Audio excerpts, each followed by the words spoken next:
मध्य प्रदेश में लव जिहाद और धर्म परिवर्तन के बढ़ते मामले रोकने के लिए धर्म स्वतंत्र अधिनियम कानून बनाया गया है।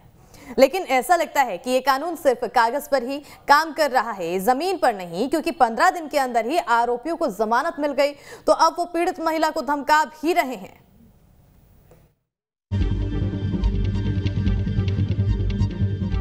धर्म स्वतंत्र अधिनियम कानून पर उठ रहे सवाल। जमीन पर नहीं, कागज पर काम कर रहा कानून। आरोपियों पर एफआईआर, फिर भी 15 दिन में जमानत। जी हां, ये सवाल इसलिए उठ रहे हैं क्योंकि प्रदेश में लव जिहाद और धर्म परिवर्तन के बढ़ते मामलों को रोकने के लिए बनाया गया धर्म स्वतंत्र अधिनियम कानून ठीक से काम नहीं कर रहा। तभी तो एफआईआर होने के बाद भी आरोपियों को 15 दिनों में ही जमानत मिल गई। सर, इतने सालों से जो मेरे ऊपर दबाव बनाया जा रहा है कि मैं असलम से शादी कर लूं और अपनी सगी बहन जो कि रहमान से शादी करके मुसलमान बन चुकी है 10 साल 12 साल पहले 2010 में, वैसे मैं भी हो जाऊं।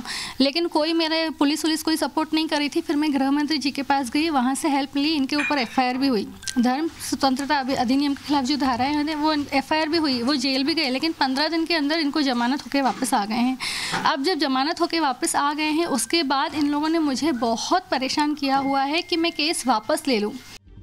दरअसल मामला भोपाल के गांधीनगर का है, जहां महिला पर एक मुस्लिम परिवार ने धर्म परिवर्तन कर जबरदस्ती शादी करने का दबाव बनाया। पीड़ित महिला की बहन ने एक मुस्लिम युवक से शादी की थी, जिसके बाद अब पीड़िता की बहन का पति उस पर दोस्त से शादी करने का दबाव बना रहा है। पीड़िता तलाकशुदा है और उसका एक लड़का भी है।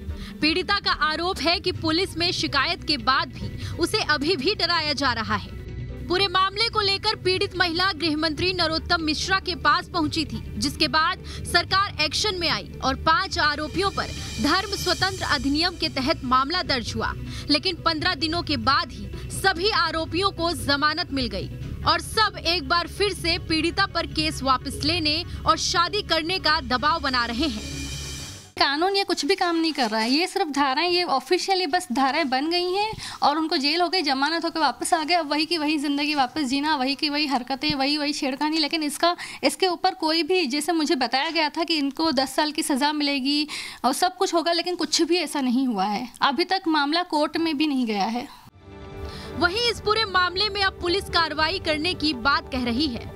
लव जिहाद का मामला तो नहीं था इसमें। धर्म स्वतंत्रता अधिनियम जो है उसकी धारा 3 के अंतर्गत इसमें कार्रवाई हुई थी, क्योंकि इसने ऐसा रिपोर्ट की थी कि इसको जबरदस्ती धर्म परिवर्तन करने के लिए दबाव बनाया जा रहा है।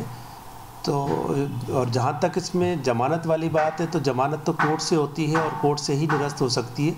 तो हम उसको बताएंगे कि ये अपनी तरफ से कोर्ट में आवेदन लगाएं। कोर्ट हमसे रिपोर्ट मांगेंगे तो हम जरूर, जैसी जो भी स्थिति होगी, हम निष्पक्ष रूप से रिपोर्ट कोर्ट को सुपुर्द करेंगे। प्रदेश में लव जिहाद और धर्म परिवर्तन के बढ़ते मामलों को रोकने के लिए सख्त कानून है, लेकिन बावजूद इसके अगर भोपाल में पीड़िता को डराया जा रहा है, धमकाया जा रहा है, तो इस पर प्रशासन को सोचने की जरूरत है। भोपाल से जितेंद्र शर्मा के साथ टीम न्यूज़ स्टेट।